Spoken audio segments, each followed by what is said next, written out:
head injury. In this section we will start from some general fact, then we will study about the pathophysiology behind the head injury and the different types of head injury, and at last we will conclude this lecture by studying about the primary and secondary survey done in case of head injury. First of all, one should know what could be the result of a head injury.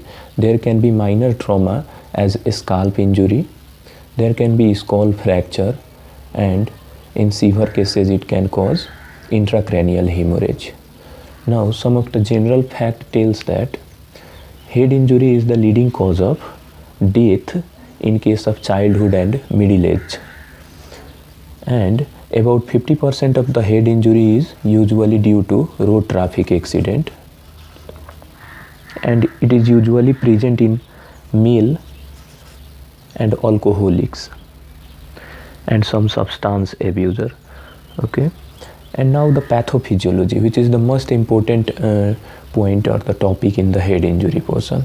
The pathophysiology can be understood by the Monro-Kellie doctrine theory. Monro-Kellie have said that the head is composed of, means the brain is composed within a hard incompressible substance, that is skull. Skull is hard and incompressible, and inside the skull there is 4 components made up of brain tissue, arterial blood, venous blood, and the CSF fluid. These 4 components constitutes the brain material, and these are usually in a auto-regulated manner. Means auto regulation में क्या होता है कि usual the cerebral perfusion pressure CPP जो कहते हैं, cerebral perfusion pressure is usually in range of 75 to 105 mm of Hg, and the mean arterial pressure is at the range of 90 to 120 mm of Hg, and intracranial pressure should be in between 5 to 15 mm of Hg. So this is the auto regulation or the normal level that should be maintained in the brain. Now by any means, if there is any new mass, that can be either tumor or any hemorrhage or any swelling in the brain, that will cause, look, the component were 4 inside the brain, means venous component should be of this much range, and when any mass, new mass is originated inside the brain, it will cause compression towards the lateral side, and as a result there is a mechanism to maintain a regulation, auto regulation till a threshold. Means what happens, the venous blood gets drained from the brain. As a result, you can compare the level of the venous blood in a normal body, whereas the level is usually decreased in case of any swelling or presence of mass inside the brain. Look, the venous component is decreased, and the venous as well as the CSF component from the brain is usually drained out to compensate the new mass inside the brain. So this is the Monro-Kellie doctrine theory for the auto-regulation in case of any mass inside the brain. Means the venous drainage is increased, as a result the venous blood inside the brain is decreased to accommodate the mass without any clinical symptoms, and along with the venous blood, the CSF fluid is also decreased in case of the presence of mass to accommodate. But one should know when the threshold is reached, means this decrease in the venous and CSF fluid is up to a threshold mark, and once the threshold is reached, then even a 1 ml of the mass increase, means suppose that after the threshold is increased, even a 1 ml of mass increase inside the brain can cause a severe neurological deficit or neurological symptoms, means can cause very severe rise in intracranial pressure. You should always remember that the threshold, when the threshold is reached, it can cause a severe increase in the ICP, even 1 ml of the increase in the mass of the brain. So this was the mechanism by which the head was auto compensating the increase in the new mass by decreasing the venous blood and CSF from the brain. This is called as monro kellie doctrine theory. Now we will look for the different types of head injury. The head injury can be classified according to the severity of the head injury. It is usually done by in mild, moderate and severe. And there are 3 components to be known in these 3. Means first of all we will look for the Glasgow Coma scale, then we will compare with the amnesia,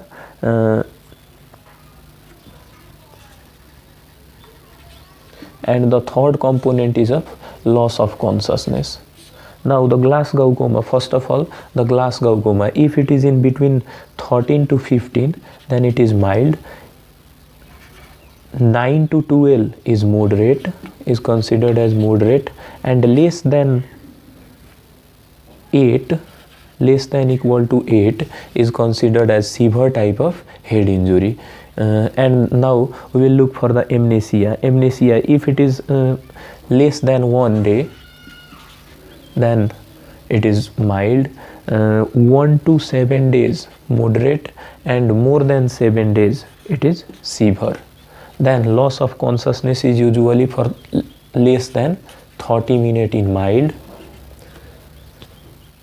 30 minutes to 1 day in case of moderate, and more than 1 day of loss of consciousness is considered as severe head injury case. So this was the type according to the severity of the head injury. Then the second type can be according to the pathological.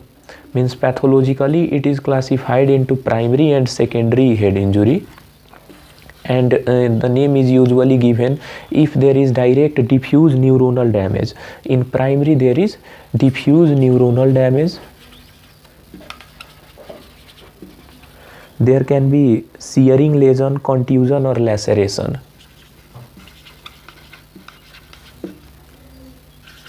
Contusion or laceration.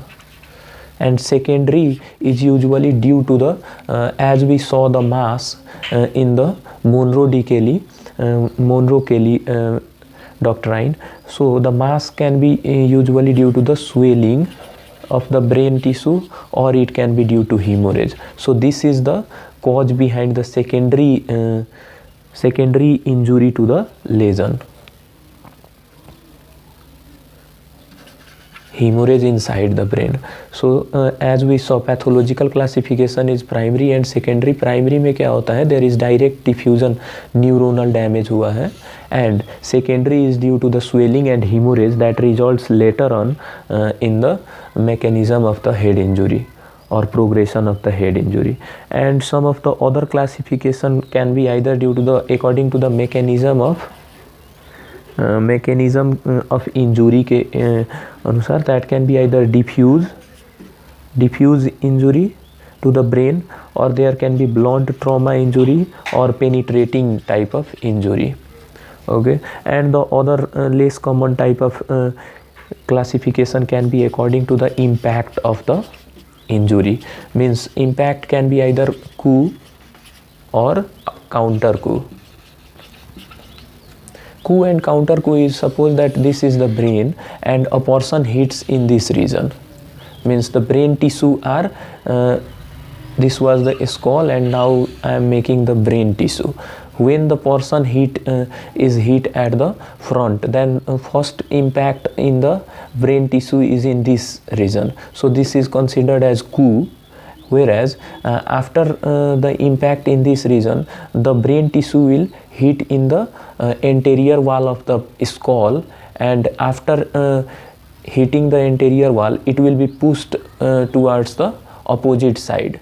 Means the posterior side of the brain tissue will be affected later after the hit on the anterior surface. So this is the counter coup, means the first impact injury is considered as coup and the second impact injury is considered as the counter coup. So this was according to the impact of the injury.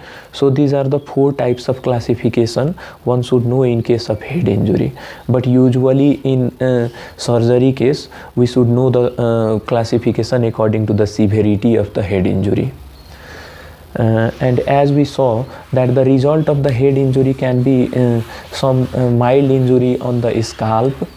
It can cause skull fracture. Skull fracture can be of different type. It can be linear, comminuted, depressed type, and in severe cases it can also cause intracranial hemorrhage. And as one should know that there are different types of intracranial hemorrhage according to the dural layer. Suppose that the outermost, there are 3 dura mater, pia mater, arachnoid and dura, and this is the skull. And skull का भी ये हो गया अंदर का layer, that is called as endosteum. And now our brain tissue is inside. This is the layer. Now if the hemorrhage is in this region between the endosteum and dura mater, then that will be called as subdural hemorrhage. This is extradural hemorrhage in between endosteum and the dura mater, that is called as extradural hemorrhage. And if the hemorrhage is in between dura mater and arachnoid layer, then that will be called as subdural hemorrhage. And if the hemorrhage is in between the arachnoid layer and pia mater, means subarachnoid space में अगर होता है तो that is called as subarachnoid hemorrhage. And in very severe cases there can be intracranial hemorrhage also.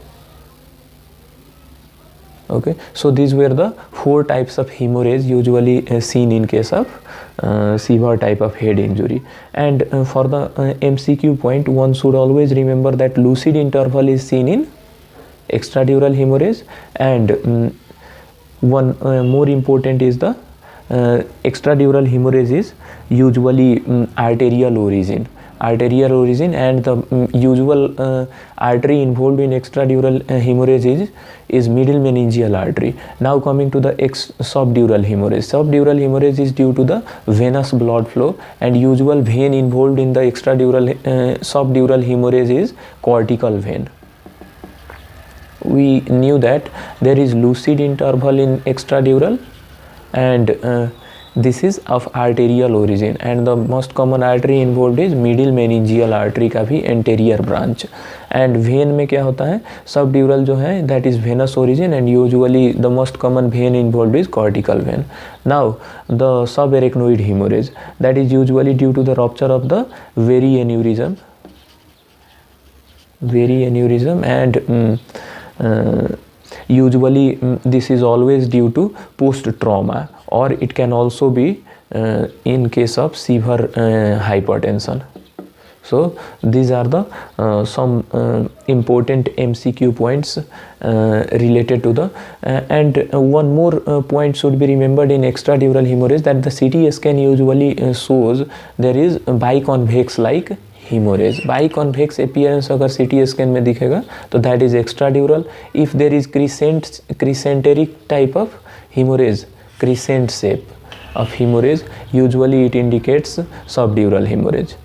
So these are the important points that one should know in case of hemorrhage in the brain. Now we will proceed to the management of the head injury. The management starts from the primary survey. Primary survey में one should always remember that our primary motive is to first of all immediately provide resuscitation to the, we are starting from the primary survey, and in this component we will look for the airway, breathing, circulation, and then we will look for the disability. And usually in case of head injury, the usual disability is due to the focal neurological deficit, and then we will see for the other injury by exposure of the whole part of the body, and then look for the other injury. For the airway management, we will immediately proceed with the collar. Philadelphia collar should be used for the head lift, and jaw thrust should be done to secure the airway, and breathing should be made with the help of the according to the need. Means usually if the case is of a severe, without looking for any other neurological deficit, we should go for intubation. Means what are the option for airway? We did cervical collar, that is Philadelphia collar. Then for breathing, if the patient is in mild state, then we can proceed with either nozzle or oral oxygen mask, or we can also intubate the patient. And intubation के लिए criteria होता है, and usually if the patient is of a severe head injury without looking for other criteria, we will immediately go for the endotracheal intubation. Then for the circulation, we will immediately open the IV cannula, and we should take some blood for the sampling, and we will look for the electrolyte, glucose and other blood investigation, related blood investigation उसी time check कर लिया जाता है. Electrolyte and renal function is very important. And now for the disability, we will look in the pupil. Means after looking for this ABCDE, we will look immediately in the pupil.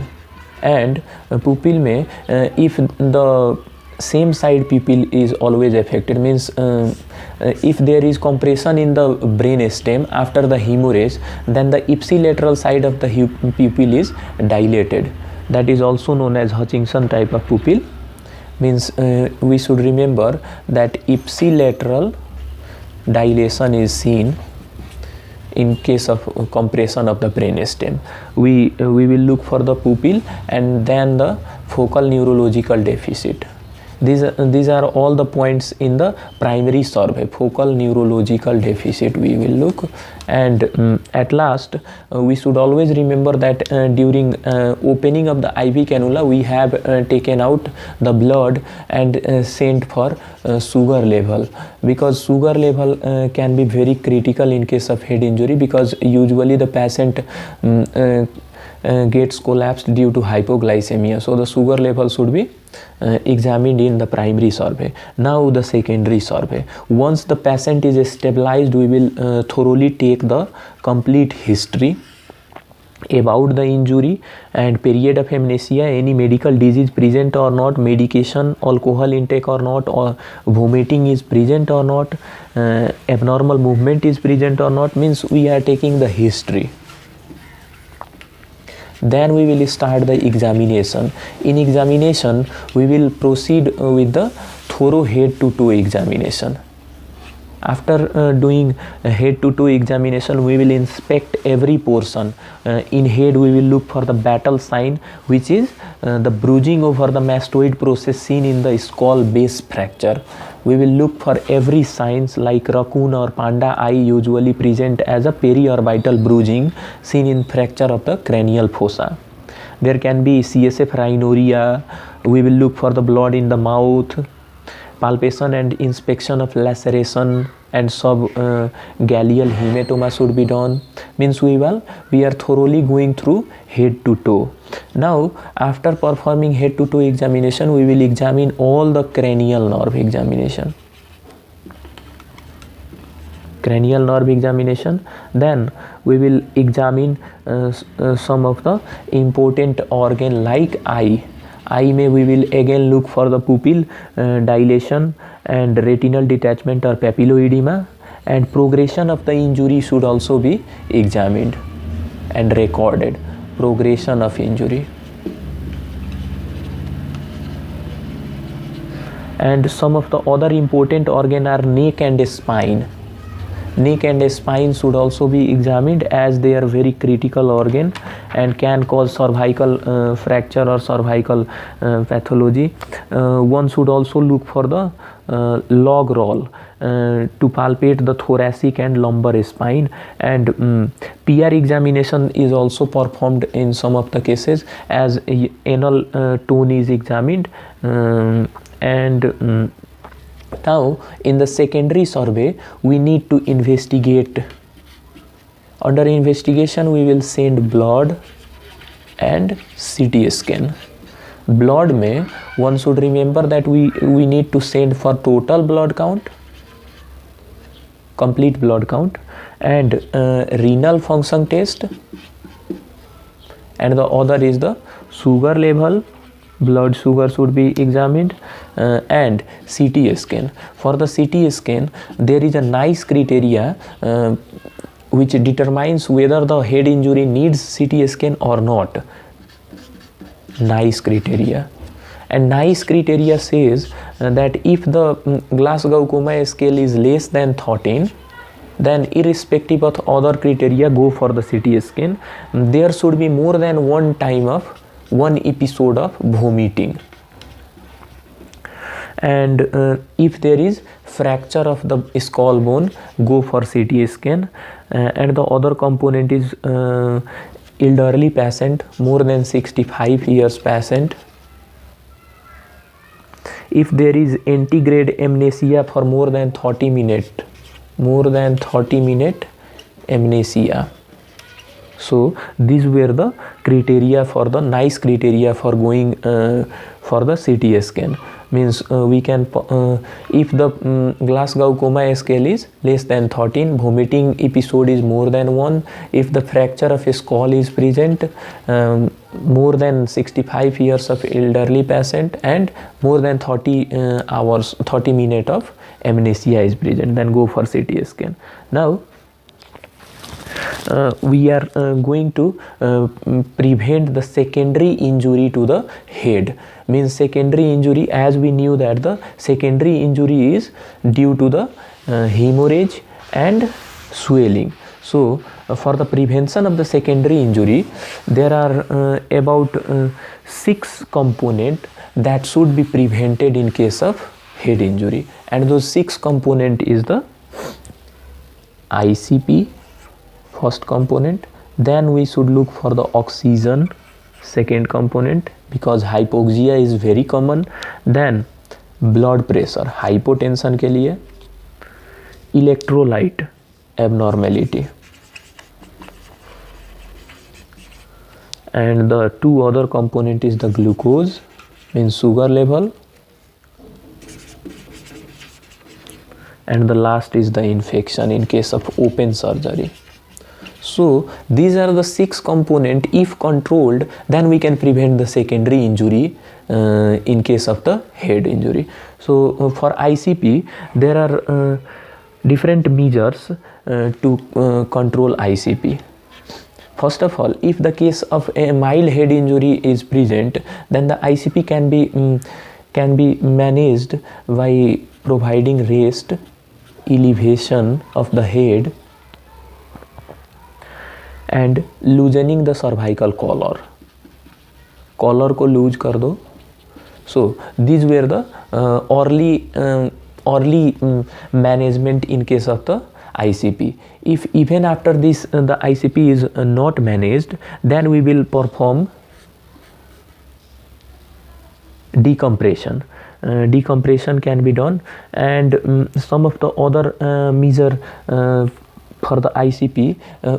In the early, we should also provide hyperventilation to prevent the hypoxia in case of the raised ICP.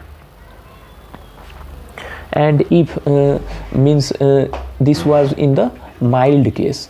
Now in the moderate head injury or intermediate type of raised ICP, we should always remember that we should go for the CSF drainage. There can be external CSF drainage via craniotomy. Means these are the option, and we can go for diuretic like diuretic like acetazolamide and furosemide is usually given. Furosemide or carbonic anhydrase inhibitor like acetazolamide can be given.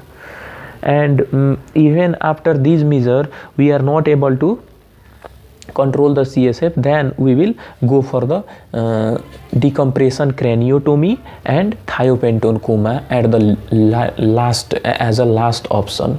Means we will go for the external craniotomy. In external craniotomy usually we open the CSF from the coronal suture and the next option and last option will be our thiopentone coma. So we proceeded from the rest elevation of the head, loosening the collar, cervical collar, and providing hyperventilation. If it is not sufficient, then we proceeded with the external CSF drainage or diuretic use, and at last we have craniotomy and thiopentone coma. So these are the measures. For the O2 means hypoxia prevention, we will usually hyperventilation is done, and if there is severe head injury, we will proceed with ET tube intubation. For the prevention of the BP means hypotension, we should monitor the blood pressure regularly and provide other measure like IV fluid to prevent the hypoventilation. Electrolyte should be considered very significantly, means we should look for any electrolyte abnormalities present or not and treat accordingly. Now blood sugar means hypoglycemia अगर हो गया है तो we should go for the dextrose, 10% dextrose. And infection is usually treated in case of open type of head injury and usually prevented by broad spectrum prophylactic antibiotic.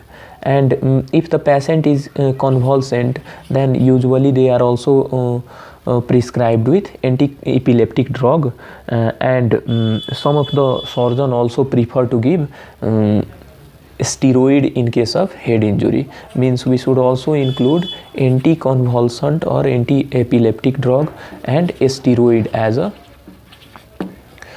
prevention of the secondary injury. So we saw the 6 component: raised ICP, hypoxia, BP control, electrolyte imbalance should be managed, hypoglycemia should be managed, and infection should be controlled by giving prophylactic broad spectrum antibiotic, and anticonvulsant and steroid should also be given in case of head injury case. So this is all about the head injury. Thank you.